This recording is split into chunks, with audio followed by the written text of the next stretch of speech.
When three bullies cornered Kareem behind the gym, they expected fear, but within seconds, one was on the ground, and the others learned what it meant to mess with the wrong kid. People barely noticed when Kareem Tolliver stepped through the front doors of Millstone High in Lansing, Michigan. No big welcome, no whispers of curiosity. Just another transfer student halfway through the semester. His backpack was worn, his hoodie faded, and he walked with that careful kind of quiet, like someone who'd learned to read the room before ever speaking in it.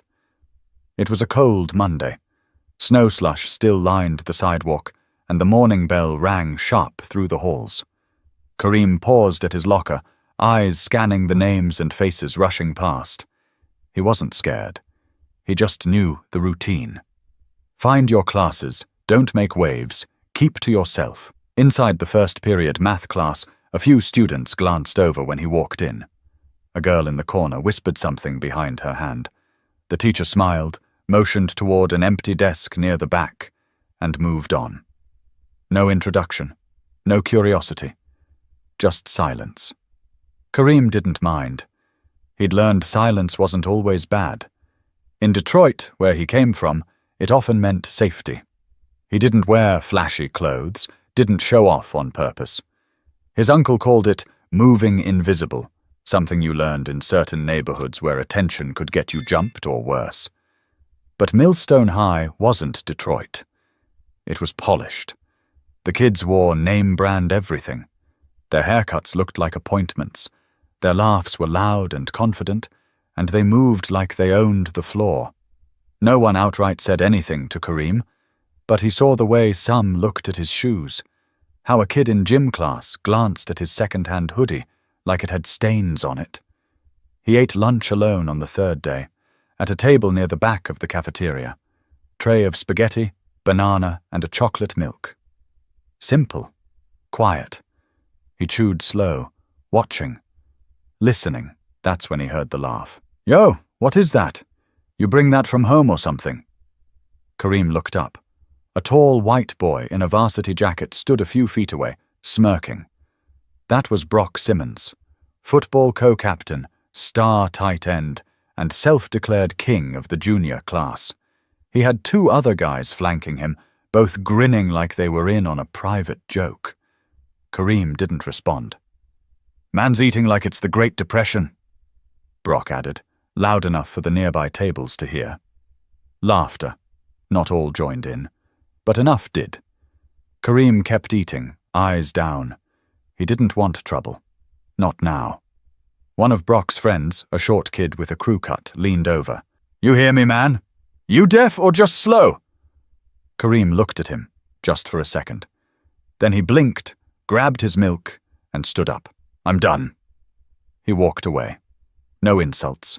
No scene. Just left the tray and moved toward the hallway. It didn't stop there. Later that afternoon, someone shoved his books off the desk in science class. No one claimed it. The teacher didn't notice. Then, after school, someone wrote "charity case" in dry erase marker across his locker. It wiped off easy, but it left a mark. Kareem went home quiet that night, took the 112 bus to the edge of town where his uncle's gym sat behind a tire shop. Inside, the smell of sweat and leather hit his nose before the bell even chimed above the door. Uncle Reggie looked up from wrapping someone's hands. "You all right?" "Yeah," Kareem muttered. "Just school." Reggie didn't press. He nodded once, then gestured to the mats. "Let it out, that's what they're for." Kareem didn't say a word, just changed, stepped on the mat, and hit the pads like they'd said something personal. Hooks, counters, pivots. Clean, fast, focused. He didn't need to brag about what he could do. He just needed to remember who taught him to never let anger lead. But one small act in the cafeteria sets off a chain Kareem never meant to pull. The cafeteria moment should have been nothing. A dumb joke, a quick jab, one of those things people forget by next period. But for Brock Simmons, it wasn't about the joke. It was about the reaction. Or the lack of one. Kareem hadn't looked scared. He hadn't flinched. He just left. And that made Brock itch. By Friday, Kareem's name was bouncing around the locker rooms. "The new kid's got an attitude," someone said. "Doesn't talk, just stares." They said it like it was a crime. In gym class, Kareem got paired with Brock for basketball drills. The coach barked out pairings, and the boys lined up. Kareem didn't blink when Brock tossed the ball at his chest a little too hard. "Come on, Tolliver, show me what you got." Kareem bounced the ball once. Twice. "We just passing, right?" "Yeah, just passing." Brock faked a casual stance, but when Kareem passed it back, he snapped the ball like a pitcher to Brock's chest. Dead on. It echoed. Brock blinked. The other boys snickered. "Dang," someone muttered. Brock gave a tight smile. "All right, cool." That was the moment he decided he didn't like Kareem. After that, it got pettier. Snide remarks in the hallway. Gum stuck in Kareem's locker. One time someone tripped him near the vending machines. Kareem never responded, never snitched. He just kept moving. But silence in a place like Millstone, that was gasoline. And Brock had a lighter. Lunchtime became a stage. Brock would throw loud jokes Kareem's way from across the room. "You from Detroit, right? You bring your bulletproof vest or leave it at home?" The table laughed. Some kids looked uncomfortable, but no one said anything. Kareem stared at his sandwich. One of the guys at Brock's table, Logan Ferris, leaned over. "Dude, I think he might actually be crazy. Look at him. Doesn't even blink." "He's not crazy," Brock replied, loud enough to carry. "He's just another hood story waiting to happen." That one got under Kareem's skin. After school, he walked a little faster to the bus stop. He knew how things escalated. He'd seen it, been around it. But this time, it felt personal. At home, Uncle Reggie noticed the tension in Kareem's jaw. "You holding something back?" Kareem nodded slowly. "Trying to." Reggie set down his coffee. "Sometimes holding back is harder than swinging. You know what I mean?" "Yeah. You're not there to teach anyone a lesson. You're there to graduate. To build something." "I know." Reggie looked at him for a long moment. "But if someone backs you into a corner, you don't let him walk over you either." Kareem didn't answer. He didn't have to. Back at school, the rumors shifted.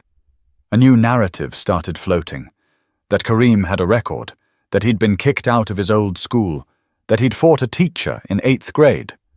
None of it was true, but no one cared. In history class, Brock leaned over from behind. "You ever seen a real fight, Tolliver?" Kareem didn't turn around. "Yeah. I mean up close, not on TV. Blood on the floor kind." Kareem finally glanced over his shoulder. "You don't want that kind." Brock smirked. "Is that a threat?" "It's a warning." That smile faded just a little. But the next day, Brock made a choice. He caught Kareem outside the gym after 6th period. Kareem had headphones in, walking toward the back parking lot where the late buses waited. Brock and 2 of his friends followed quietly. "Yo, Tolliver." Kareem turned, pulling out an earbud. "You think you're tough?" "No. You act like it. I act like I want to be left alone. You don't get to choose that." Kareem's shoulders tensed. "You done?" Brock took 1 step closer. "Not yet." The bell rang behind them, and the hallway spilled out with noise, but this moment stayed frozen.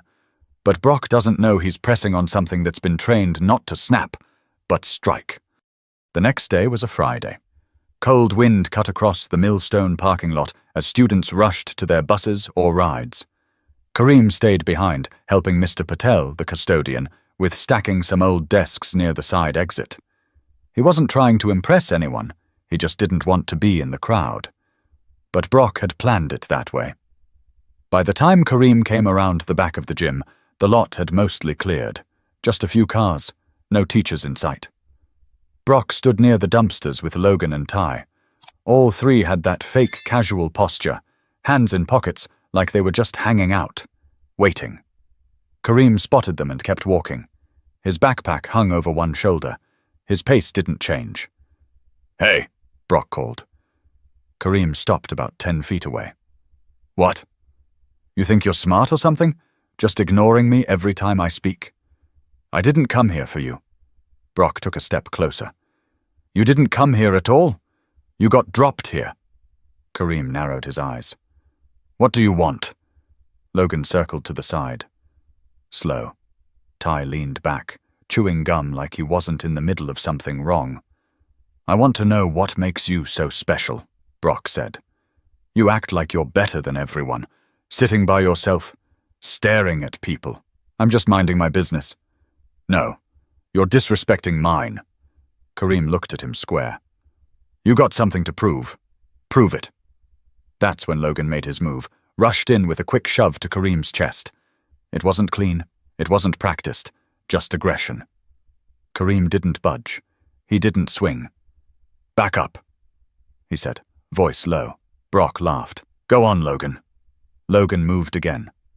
This time with a wild punch aimed at Kareem's shoulder. It didn't connect, because Kareem had already stepped inside his range. One twist, one sweep. Logan hit the pavement with a smack that echoed. What the? Ty started, but he didn't finish the sentence. Kareem turned, eyes on Brock. Don't. But Brock couldn't stop now. He lunged, aiming high, thinking his size would carry the hit. But size didn't matter here. Kareem slipped under the punch, pivoted, and dropped his elbow into Brock's ribs with just enough pressure to send him staggering. Ty backed off. Yo, chill, man! It lasted maybe 12 seconds. Brock was on the ground, one knee down, breathing hard. Logan sat against the dumpster, eyes wide. Ty had his hands up like he'd just watched a stranger flip a car. Kareem didn't gloat. He didn't taunt. He just stood there. That's when Mr. Langford, the assistant principal, rounded the corner. What's going on here? Brock scrambled to his feet. He jumped us. Kareem looked at him. You serious? I didn't do nothing, man. He's crazy. Mr. Langford glanced at Kareem, then at the others. He didn't see blood. No black eyes, just tension and fear, but not the kind he expected. Kareem's hands were still, his breath steady. He looked more composed than any of them. Come with me, Langford said. They walked to the office in silence. No one said a word. In the waiting room, Kareem sat across from Brock. Logan had already called his dad. Ty said nothing at all. Brock kept muttering under his breath. He's dead. He's done. Kareem didn't even look his way. Inside the principal's office, Mr. Langford stared at Kareem long and hard. Want to tell me what happened? Kareem did. Calm, straightforward, no lies, no sugarcoating. Langford listened, then he leaned back and said, You're lucky no one's bleeding. Kareem didn't respond. You know we have a zero-tolerance policy, right? I didn't start it. Langford sighed. Doesn't matter who starts it. What matters is who finishes it. Kareem stared at the desk. Then maybe you should talk to the ones who never tried to stop it. Langford blinked. For a moment, just a breath, he didn't know what to say. But when the dust settles and a teacher shows up, Kareem's not walking away a hero. By Monday, everyone at Millstone High knew. The fight had exploded into whispers and sideways glances. Kareem couldn't walk down a hallway without someone stepping aside. Not out of respect, out of wariness. He wasn't the quiet new kid anymore. He was something else now, something to watch. In first period, the guy who used to sit behind him moved to a different seat. During lunch, no one said anything when Kareem walked in. No jokes, no comments, just silence. But that silence felt louder than anything. He took his usual seat in the back, set down his tray, and ate alone. Same as before, but now it was different. Now they weren't ignoring him, they were avoiding him. Across the room, Brock sat at a crowded table, retelling the story like he was the victim. Dude's psycho, Brock said. Came at us like it was a movie scene. Kicked Logan's legs out like he's Bruce Lee or something. Nobody does that unless they've been in real fights. Ty kept quiet. Logan didn't show up that day. One girl at the table raised an eyebrow. But you guys surrounded him, right? Brock snapped back. Nah, we were just talking. He flipped out. She didn't believe him, but she didn't push it. In gym class, Kareem didn't get paired with anyone. Coach Rawlins just told him to shadow drills today. No reason, no warning, just instructions. Kareem didn't argue. After school, he didn't go to the gym. He took the long route home instead, walking past the corner store, then cutting through an alley he hadn't used since he moved. He needed time, space, a place to think. At home, Uncle Reggie sat watching a replay of some old UFC fight. Kareem dropped his bag by the door and slumped onto the couch. "Rough day?" Reggie asked. "People act different now. You thought they'd be grateful." "No, I just didn't think they'd look at me like I'm dangerous." Reggie turned off the TV. "Listen, when you defend yourself and win, people see strength. And strength scares the weak, especially the loud ones." Kareem stared at the floor. "I didn't even go hard. I held back. I know you did. But they don't care. Because you exposed something in that boy, and he ain't ready to live with it. What do I do now?" "You keep your head. You remember why you're there." Kareem didn't answer. Because deep down, part of him wished he had gone harder. At school, things only got stranger. A couple teachers gave him those long, thoughtful looks. One guidance counselor even called him in for a check-in. "I just want to make sure you're adjusting," she said. "I know transferring mid-year can be hard." Kareem nodded. She smiled too tightly. "Do you ever feel angry?" He stared at her. "Why?"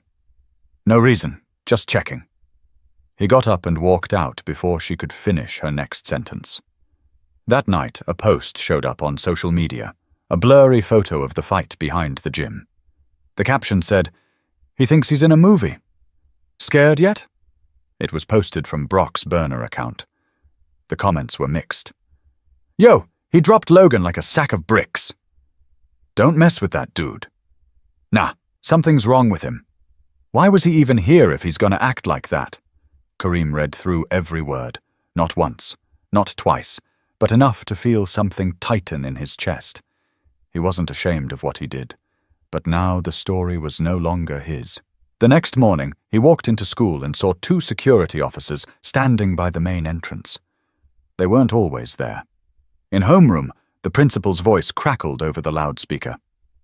"All students involved in last week's altercation are currently under review. A formal hearing will be held this Thursday." Kareem didn't react. He just stared straight ahead. A hearing. Now they were making it official.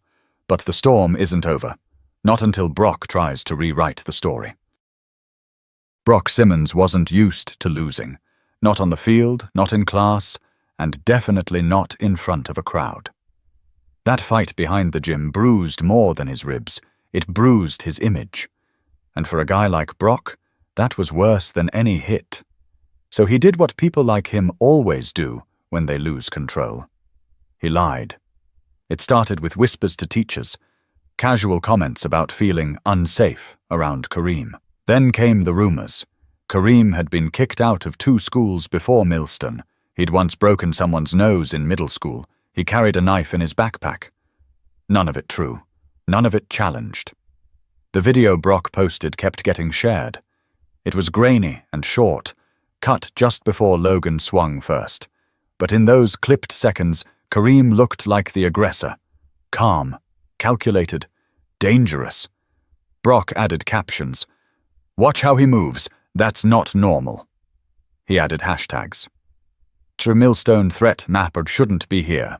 The comments took a darker turn. "He's not like us." "Bet he learned that in juvie." "Expel him before something worse happens." Kareem saw it all. He didn't reply. He didn't post a defense. But silence has a cost too. That Tuesday, his mom got a call from the school. By Wednesday, a formal hearing was scheduled with the district office. Kareem would need to appear, with a parent or guardian. Reggie took the day off work. Inside the conference room, the walls were plain. A big rectangular table sat in the center. On one side, the principal, Mr. Langford, a school board member, and the head of student discipline. On the other, Kareem, Reggie, and a folder full of statements Reggie had made, Kareem write down in case things went south. Brock wasn't there. He didn't need to be. His story was already floating in the room. Langford cleared his throat. "We've had several concerns raised by students, faculty, and parents. It's our responsibility to determine whether Kareem Tolliver poses an ongoing safety threat to the student body. Reggie leaned forward. My nephew's not a threat. He's trained in self-defense. He didn't go looking for a fight. He tried to walk away. He gave them a warning. The board member glanced over his glasses. Is it true he has combat training? Reggie didn't flinch. Yes, but training don't mean violence. It means control. It means knowing how to not hurt someone. One of the assistant principals spoke up. There's a video circulating. We don't see what starts the altercation, but... Of course you don't, Reggie interrupted. Because it's edited. They went quiet. Kareem finally spoke. They came after me. I didn't swing first. I didn't even want to be there. And yet, the board member said, tapping the folder in front of him, we have reports of you being involved in an act of physical aggression. So what should I have done? Kareem asked, calm but firm. Let them beat me? Silence again. Reggie sat back. This ain't just about a fight. It's about what you think my nephew is. You saw a big, quiet black boy who defended himself and assumed he must be the problem. Langford looked uneasy. The board member scribbled something on his notepad. The decision was delayed. They needed more time. Outside, Reggie exhaled slow. You did good. Doesn't feel like it. They heard you. Might not admit it, but they did. That night, Kareem didn't eat much. He sat on the back steps, looking up at the sky. Everything felt upside down. He did the right thing. And somehow, he was still the one under fire. He wondered if there was even a right way to be. But the real turning point comes from someone Kareem least expects. Thursday morning was stiff with tension. The hearing decision hadn't come down yet, but everyone at Millstone walked like it already had. Kareem could feel it the moment he stepped inside. He wasn't a student anymore. He was a subject, a rumor in sneakers. He moved through the hallway like fog, present but untouched. Some students stared. Some whispered. Others just looked away. By lunch, the usual table in the back felt colder than normal. Kareem picked at his food. He was halfway through his apple when someone slid into the seat across from him. A white girl with short auburn hair and big glasses. Quiet. Kareem recognized her from a couple classes. Always had a sketch pad. Always kept to herself. Her name was Delaney Foster. She didn't say hello. She leaned in and whispered, I saw everything. Kareem blinked. What? Behind the gym, I was there. I didn't mean to be. I was sketching the dumpsters for a project. I stayed quiet because I didn't want to get dragged into it, but this hearing's not right. Kareem stared. Why are you telling me this now? Because if they expel you over Brock's lie, I'm just as guilty for not speaking up. Kareem paused, unsure if he should even believe her. You're not just messing with me. No, she said, eyes firm. I already told the assistant principal. I'll be at the follow-up hearing. That night, when Reggie came home from work, Kareem told him everything. She's going to testify? Yeah. You trust her? I don't know, but she sounded serious. Reggie nodded. Sometimes the right people stay quiet until the cost of silence gets too high. Friday's follow-up hearing felt different. Delaney sat at the far end of the table, hands in her lap, voice shaking slightly. But her words were clear. They cornered him. 3-on-1. Logan threw the first punch. Kareem just defended himself. He told them to back off more than once. I saw it all. The room shifted. Even Langford stopped scribbling his notes. And you didn't say anything until now? The board member asked. Delaney shook her head. I was scared. But that's not a good excuse. Her voice cracked just slightly at the end. They dismissed the room after 15 more minutes of discussion. Kareem and Reggie stepped out into the parking lot together, the winter wind sharp against their jackets. She didn't have to do that, Kareem said. No, Reggie replied, but she did. The official decision came by email the next morning. Kareem Tolliver is not subject to disciplinary action. The school acknowledges evidence showing he acted in self-defense. Reggie printed it and stuck it on the fridge. But even with the hearing closed, Kareem knew things weren't just fixed. At school the following week, things were quieter. No snide remarks, no shoves. Brock didn't speak to him. He didn't even look his way. Logan returned, kept his head down. Ty switched lunch tables entirely. One afternoon, as Kareem was putting his books in his locker, Delaney walked past. She didn't say anything, just raised a hand, a small wave, and kept walking. He smiled, just a little. Not everything needed words, but the air had changed, not just around Kareem, but around the school. He noticed 2 freshmen standing up for a kid getting mocked outside the gym. He saw a teacher actually step in when a student made a slick comment in class. Little shifts, nothing huge, but they were there. But even after justice, Kareem is left with something heavier than bruises. The last bell of the semester rang, and just like that, the halls flooded with noise again. Backpacks slung over shoulders, lockers slammed shut, and plans for winter break echoed off the walls. But for Kareem Tolliver, none of it felt normal. He stood by his locker longer than usual, letting the wave of bodies pass him by. There was no more hearing, no threats, no whispers. But peace. That was a different story. He'd survived the storm, but surviving doesn't always mean healing. Ms. Curtis, his English teacher, caught him as he was leaving. "Hey, Kareem, hold up a sec." He turned. "Yeah? We're having a student-led assembly tomorrow. One of the speakers dropped out, and a few of us thought maybe you'd consider saying something." He froze. "Like, speak? In front of the whole school?" She smiled gently. "Only if you want to. I just think people need to hear from you. Not the version that's been passed around. You." Kareem didn't answer, just nodded once and walked off. That night, he sat on the floor of his room with a notepad in front of him. Blank, pen in hand. He stared at the page for nearly an hour. Then he wrote one line. "I didn't ask to be here, but I'm not going anywhere either." The next morning, the auditorium was packed. Lights low. Students restless. Teachers lined the back wall, arms folded. Kareem waited backstage until they called his name. He walked slowly to the mic. No paper, no script, just his voice. "I've been called a lot of things since I got here. Quiet, weird, dangerous. Some of y'all probably still don't know what to make of me." Some nervous laughs from the crowd. "I didn't come here to fight anybody. I came here to finish high school. I wanted what everyone else wants. To get through my day without drama." He looked around. The silence was heavy, but listening. "I'm not going to stand up here and say I'm perfect. I've made mistakes, I've gotten mad, I've been hurt. But if the only story you know about me is the one someone else told, then you never knew me at all." The gym was still. "I'm not from here. I'm from a city where keeping your head down is how you stay alive, where you learn early when to speak and when not to. And here, I've had to learn that sometimes silence just makes people talk louder." He paused, then nodded toward the teachers. "I'm grateful for the ones who listened, and the ones who didn't. I'm still here. You couldn't scare me away." Somewhere near the middle rows, Delaney sat watching. She didn't move, just listened, face still. Kareem looked up once more.